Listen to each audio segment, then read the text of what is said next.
Hello, everybody out there in YouTube. We are the middle-aged guys, or at least two of the middle-aged guys, and we're going to be bullshitting a lot about, well, Legend of Zelda: Breath of the Wild. I am the Reverend. And I'm Graymouse 1. March 3rd, 2017 is come and gone. We're already 13 days past the release of this particular device right here. And, of course, with a lot of people, the attached title of choice for myself and Graymouse has been Legend of Zelda: Breath of the Wild. Now we aren't professional. We aren't professional reviewers. However, we have spent a lot of time with this particular game. We haven't passed it yet. We do have lives that keeps us from playing these things on a full-time basis. But we do have our impressions. What we're going to do in this particular video is that we're going to go ahead and we're going to lay out our impressions of the game as we've experienced it so far. And also, we're going to talk about, well, some fanboys' impressions of certain reviews that have come out for the game, especially over the last few days. I'm going to start this right now by just mentioning a few things. This game so far, okay, I really didn't have a big idea of what it was going to be initially. All I knew is that it was going to be different than previous Zelda games. From what I've experienced so far, it definitely succeeded doing that, and it definitely succeeded in doing a lot more other things. This game, yeah, you can lose hours upon hours in this game trying to do everything and trying to find everything. I'm not very far in the game so far, but that's because I keep on getting distracted by either things I see way off in the distance that I figure I could actually reach, or I find myself moving into a new area, and for lack of any better direction, I sit there and I bust out the woodsman's axe and I just level a whole field of trees, or bust out a sword or sickle or any sort of sharp object, and then just go into the open plains and just mow the grass. Either just getting the stuff that's falling out of the trees, or capturing bugs that are hiding in the grass, or other animals and things like that. There's a lot to go on this thing. I have to say that there hasn't been anything that's left a really bad impression on me. Although I know, Graymouse, you have specific things that you've written down. I'm going to go ahead and give you a few moments, let you go ahead and mention the things that you have, and then I'm going to chime in on them with if I have something to go ahead and add. So go ahead and take the floor. All right, guys. I have about maybe 20 to 30 hours into the game. I'm decently into it. My first impressions of the game, like I said, or like the Reverend said, is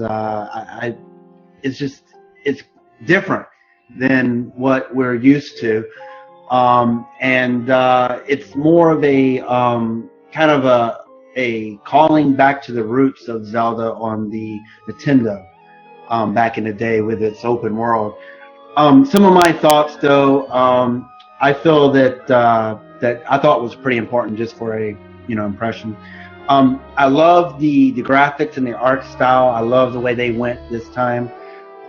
It kind of reminded me of Studio Ghibli style, how everything's rendered and everything, and it fits everything perfectly. It's like from the moment that you come out of the Resurrection Shrine and you get that panoramic view of what to explore, and you're like, I want to go here, I want to go here, I want to go here, I want to go here, I want to go here.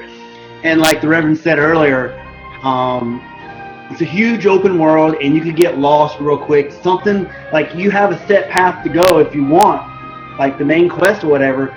But as you're going on the main quest, it's like, whoa, what did I see over here? And then you end up way over here, like 3 or 4 hours later. You're like, oh wait, I was supposed to go over here. And it's really, you would do yourself a. There is fast travel as you unveil most of the map as you go along.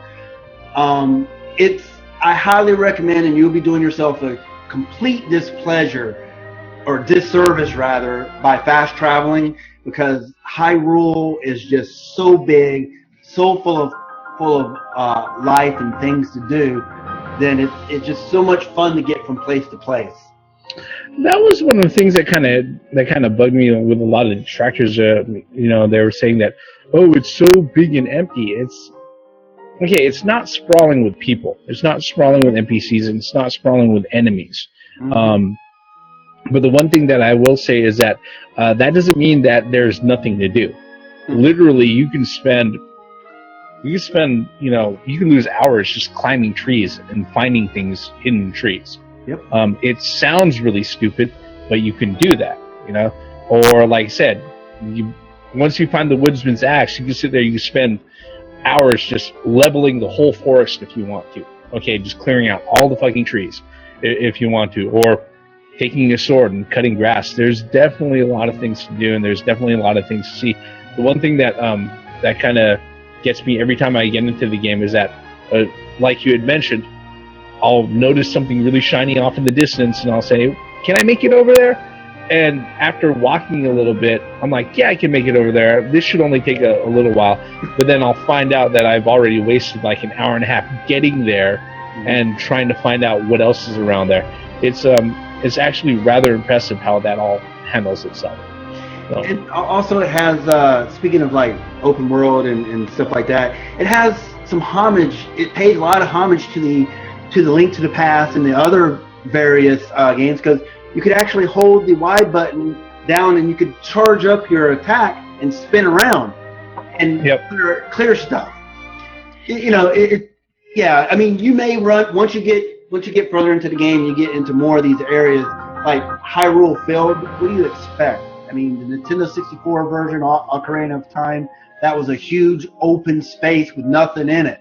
But this time around, there's a lot of stuff in it, but it's a huge open field. It's just, when you step on it for the first time, you're like, oh my God. And then, the wind comes through and it's great. Okay, so the huge open world, freedom to do whatever you want, whenever you want, however you want, for however long you want. The game doesn't hold your hand. It doesn't say, there is no point where it tells you must go here. You can, right from you coming out of that cave at the very beginning, you could go fight the end boss right away if you want. You could do it. That's part of it. I think they got speed runs now where people are beating Breath of the Wild, and I think that's what it's kind of a interesting thing that they did that. So another thing too is, I feel the game is hard. I think this is one of the harder games of the Zelda series, mechanically wise, or combat wise rather. I'd have to say that even though it is probably the most challenging Zelda that I've run into, because I died a lot in the Green Plateau. It's surprising how many times I've actually died in the Green Plateau, and that's considered basically the tutorial area. Okay, you try to hand it to you very quickly. Yeah, it's very obvious that the way that it's hard is that it's not cheap. Okay, I'd say that all the ways that I've died, I could have either avoided or I could have escaped if I would have thought about it, right? But it is set up where it's like, okay, there are these enemies, or there are these areas that you go into that have these enemies that if you are not watching your step, they will kill you if you're being too nonchalant about it, which is definitely true. Yeah, or if you run in headlong, just swinging like a tree branch, you're probably gonna get hurt. So with that said, I think there's a minor learning curve there, because again, they do not hold. This game does not hold your hand. It does not say, "Here, take this. It's dangerous. They throw you out there in the world. They're like, go. Pretty much as soon as you open up that cave, they just said, go. And so I found, like you said, I found myself just on the Great Plateau. I found myself dead many times. However, what I find very intriguing is that there's more than one way to kill enemies. You could actually use your environment to kill people, to kill enemies. For an example, like during a lightning storm, if you have your sword in your hand or on your back, a metal sword, lightning will come down and kill you instantly. So you could actually use that mechanic and throw your sword when it's starting to spark. You could actually throw your sword at your enemy in front of them, and then the lightning will strike your sword and electrocute everybody around you, and you fucking just go around and kill everybody while they're sitting there shaking. You can set fires in the brush, and you could use certain items to do your to fire arrows. I'm trying not to give anything away because I don't know how far people are, but there's multiple techniques. You could shoot it. You could shoot at those little bomb barrels. You could crush your enemies by rocks. You could drown your enemies. You can. It's just, if you know how to perfect guard, you could actually catch when basically what you're doing is when the enemy hits your shield, you hit A at the exact point of when they touch you, and you could actually surprise them, and you could go into it. It'll come back like this, and you could slice into pieces. And as you get further and further in the game and more difficult enemies, that's a required skill. And that's what I'm saying. It doesn't show you. It doesn't tell you that you need to do that. It just, I mean, I could just go on and on. I really love the durability of the weapons, that they break. It kind of makes you think about going into a fight before you go into it. Like, well, I just got a stick, but these guys over here are pretty tough. I don't know if I should challenge them or not. Or you could use environment stuff around you to overcome your enemy. So I like the durability of the weapons. I thought that was a plus. That is one part, honestly, that I probably could do without. But the one thing, because I'm not a big fan on disposable weapons, and I'm not a big fan on weapons that degrade and break. You'll get your fill of that, playing any old school JRPGs on the Super Nintendo that has that type of thing. Brandish alone, if you've ever played Brandish alone, it has that mechanic, and that taught me to sit there and not like that at all. The saving grace with the degrading weapons and the weapons that get damaged and break over time is that, unlike a lot of other games that have that particular mechanic, I have never run into the instance with Breath of the Wild where it's like, oh, all of a sudden I have to worry about actually having a weapon. All right, just being able to sit there and killing either the bokoblins or Lizalfos skeletons and picking up their arms and using those as weapons, it's great. You can literally weaponize. I saw a video, okay, or a GIF off an Imager, right, where a guy was running around with a cuckoo, one of the chickens, okay, and he's running around in the field, and there's one of the big moblin trolls, right? And the moblin sits there and takes a swing at him, knocks him off on his ass, but he hits the chicken at the time he does that.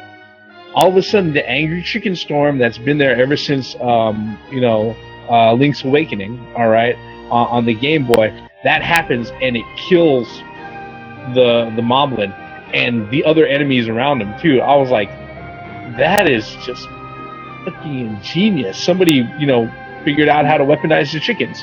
Bees work too. I'm just saying. Bees work too. I'm just saying.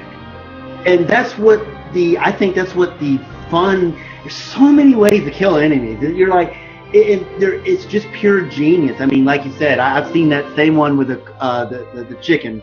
I've seen the bees. I've seen like getting electrocuted by lightning hitting the sword. I've seen them being burned up. I've seen them being frozen.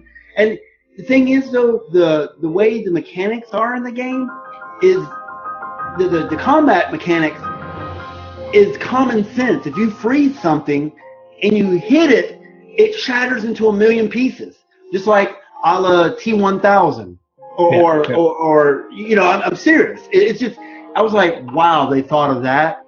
And you could fell a tree and have the tree fall on your enemies and smash them. It's just, I don't understand how people could say that there's an open world, there's nothing in it, there's nothing to do. That's ridiculous. But one thing, though, that I really found, I think this is my biggest gripe, is the inventory system. I am not too happy with that. It becomes very cumbersome when you start getting further and further in the game. You start getting more and more items. Just scroll through it.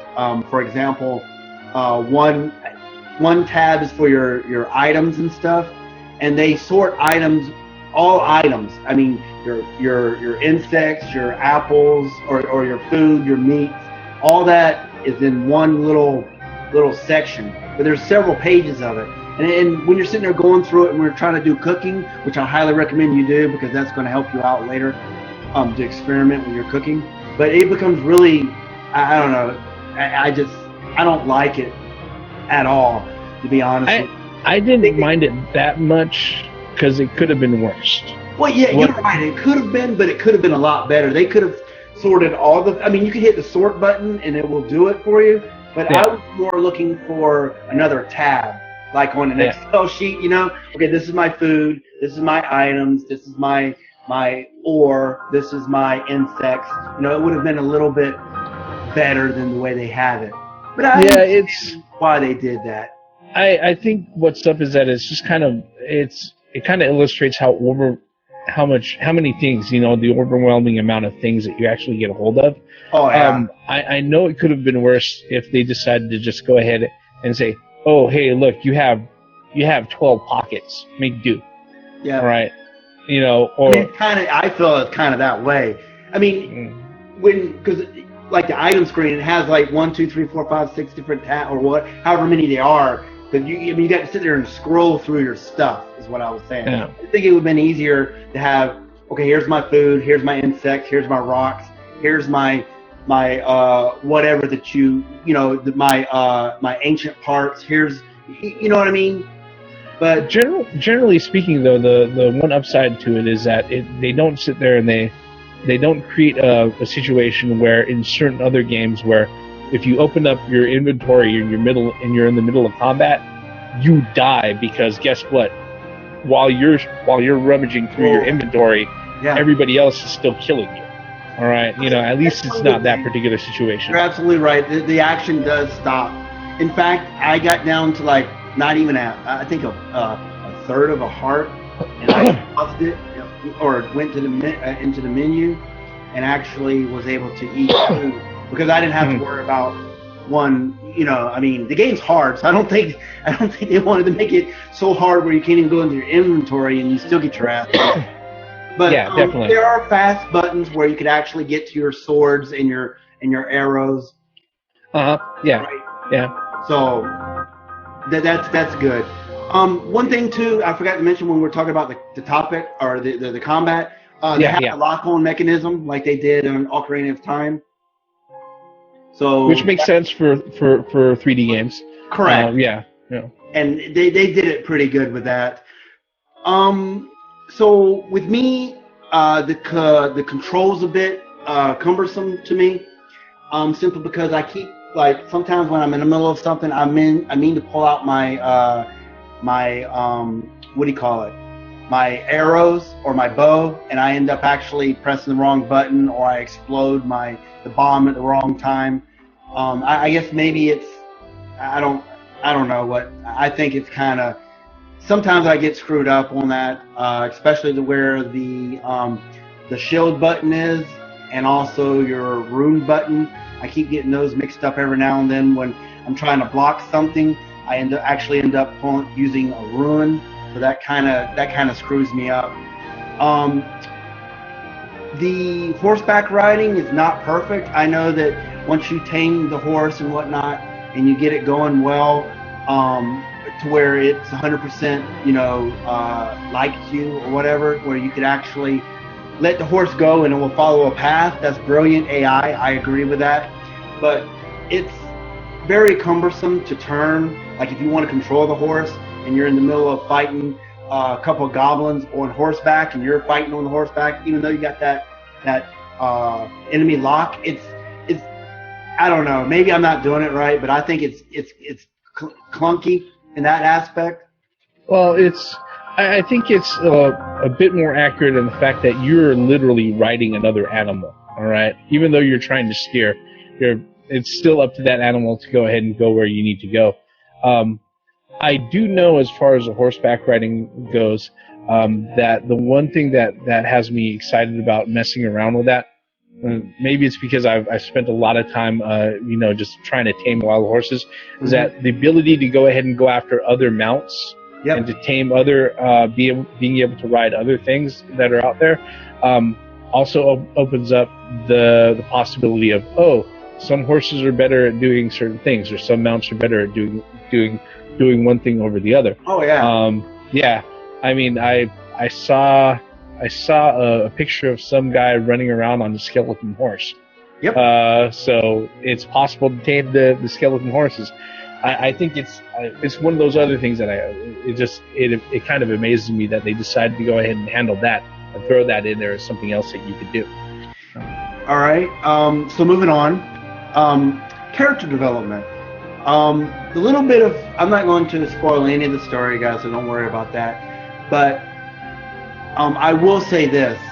This is the best character development for Zelda that I've ever seen in the series. It actually, I mean, if you've watched the trailers, then you could understand where it's going, and it gets you emotionally involved in the story. And as I've been playing it more and more and more and unlocking certain things and certain events or whatever, and I'm like, wow, that's the best story development for Zelda. It actually put, even though you're in charge of the silent protagonist Link, you're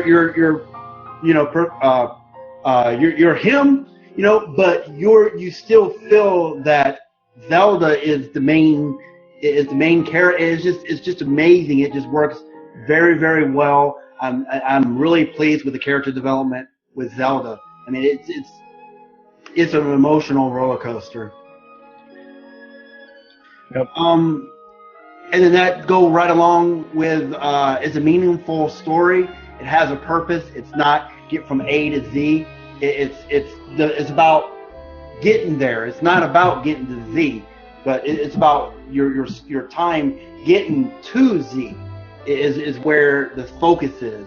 And it's very interesting from when I've played. And then, I was thinking, I was like, where does this fit in the official timeline? And I have my opinions on that, which I could share right now, real quick. I think it's on the Fallen Hero timeline, but I don't know exactly where it's at.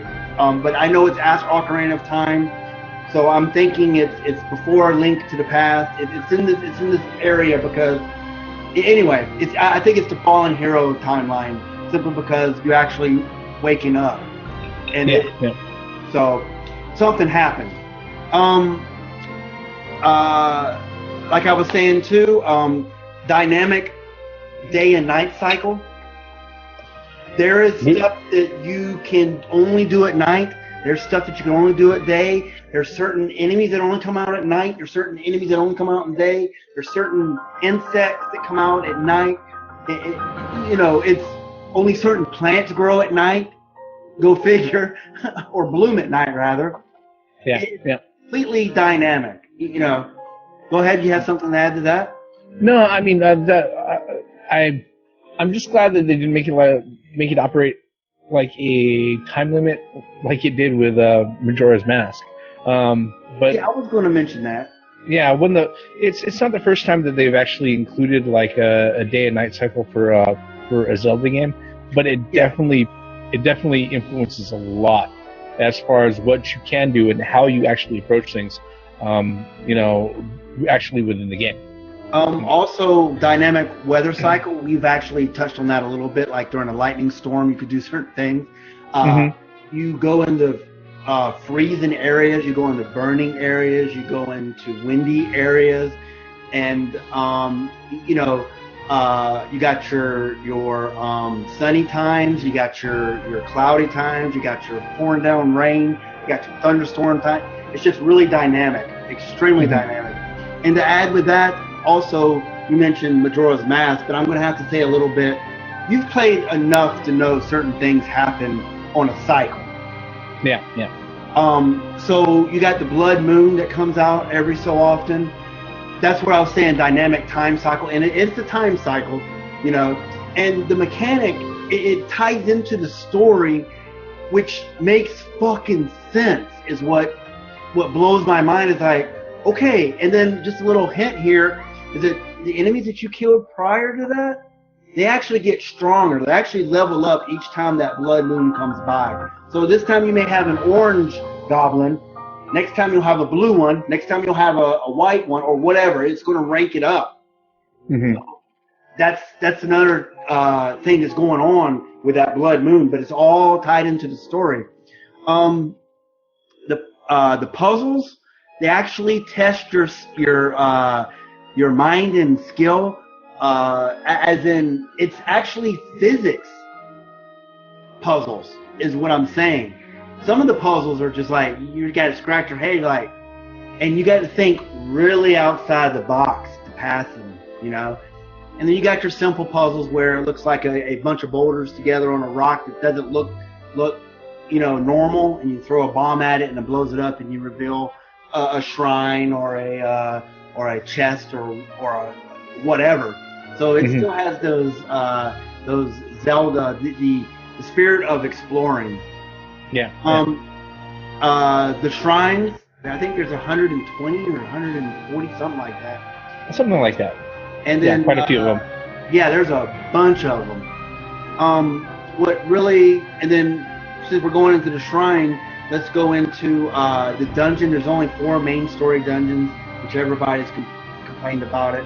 But if you go through them, it does, I don't know, it can be copy and paste pretty much, but we have downloaded content coming out in the end of December that's supposed to be, or the end of the year, it's supposed to be a new dungeon, so we can look forward to that. And then to wrap this up, it's already been pretty long here, the music and the atmosphere and the ambient sounds around you during the night times, during the day times, during the, like when you're next to an ocean, during the next time, when you're in the middle of a forest, when, you hear, ambient sounds. Music, you hear, as you're going through it, you just hear a couple of chords by the piano. And I think I watched a video saying that this is the first time that they designed a Zelda game with piano as the main instrument. And I think they hit that spot on. It's just perfect. It fills the atmosphere correctly. Even though you only hear a couple of chords every once in a while. But when you go into the villages and stuff, you hear regular Zelda-like songs. And if you really listen to some of them, you can actually hear some of the songs that you know and love from the Zelda series. You may hear 1 or 3, 1, 2, 3 or notes of that, but that's the tune. You know what I mean? So that's interesting. You still hear those the classic Zelda sounds. Yeah. Smart enemies, AIs. I have to say, some of the smartest enemies I've played in a Zelda game. I mean, when you get hit on your ass and your weapon goes flying, your enemy will run across the field and pick up that item that you had in your hand and use it against you. And when they first did that, I was like, really? They picked up my sword and they're using it against me? So, and they're smart. Of course you got some dumb enemies, and that's just the way it is. But a lot of them they're dynamic, they're very smart. If you step on a branch or something, you'll get your little question mark over their head because they heard you. And then finally, just real quick, the Amiibo support. I'm kinda on the fence with this, simply because it kinda is a paywall, more or less, because there are certain things that you can't get. You don't need them, per se. Like, you have certain outfits that you can't get unless you have that particular amiibo. There's 16 amiibos that is compatible with this game.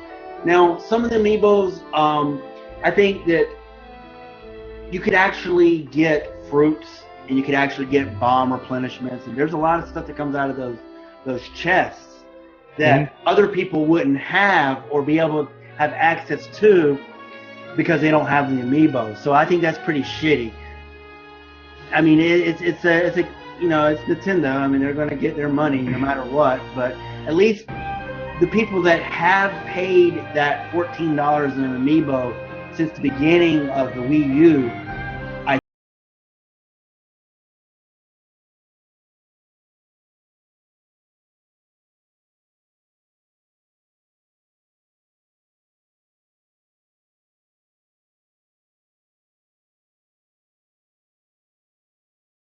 years now. So it's kind Yeah. of, I guess it's kind of rewarding your, that you went out and bought those. But so with the Breath of the Fire, you had 5 new amiibos. So I don't know. I mean, what's your opinion on that? That pretty much wraps up my thoughts, my initial thoughts on this. I don't mind the amiibos because they are ultimately optional. Okay, and the thing is that it really doesn't impact the ending of the game where it ends up at. Um, but if you have them, that's cool. It allows you access to a little bit of extra content. Nothing game changing, which is great. I'd have to say that my with this particular game right now, my nitpicking points is that they've they've succeeded. There is a lot to do and a lot of things that you can gather and a lot of things that you can go ahead and forage around for, but um, there doesn't seem to be any obvious way to sit there and readily make cash. And because of that, just going around and finding things, cooking meals, scavenging up parts, scavenging up like, you know, goblin bones and stuff like that. It gets really kind of grindy in order to go ahead and actually get any sort of rupees.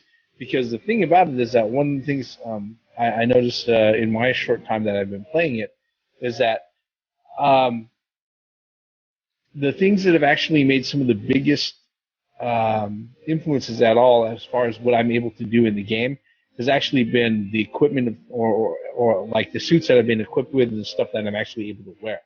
Um, Generally speaking, guess what? You don't find any of that stuff. You have to buy the majority of it. Okay, and when it comes down to that, that means you have to sit there and you have to grind for rupees. Okay, Well, and that part right there, depending on the mindset. Okay, it can throw you off a bit. Okay, where it feels like a lot of busy work. I want to kind of stop you a little bit simply because when you get further in the game, you'll understand there are other things. You don't have to grind for rupees to get your clothing. Yeah. There's places where you could find them. There's things that you could do to find them. Yeah. So yeah, you're just at the beginning, and it would feel grindy, especially if you see that nice set of Hylian armor or shirt, and you're like, Yeah, I mean it's right now. That's not so much of a knock, but I can see how people can get that impression and how they can complain about that. And that's really kind of what this particular video is. We're not doing a full review on it. Graymouse, like he said, he's putting around 20-30 hours. I probably put in around 10 myself. I haven't gotten that deeply into it, and every time I think that I'm gonna go someplace with this game, fucking distracts me, and I end up walking off into the hills or into the fucking forest for an hour, doing some sort of stupid thing. All right. so warning, if you have ADHD. Yeah, no, this thing will have you running around in circles. Yeah. That's what I'm saying. If you have ADHD, this is not the game to play. But that's not to say that we're not at the point that I think myself honestly I can't give a rating on this game. I'm pretty sure Graymouse, even though he's a lot deeper into it, he probably can't. But that's not to say that there aren't people out there that have, and their viewpoints will vary.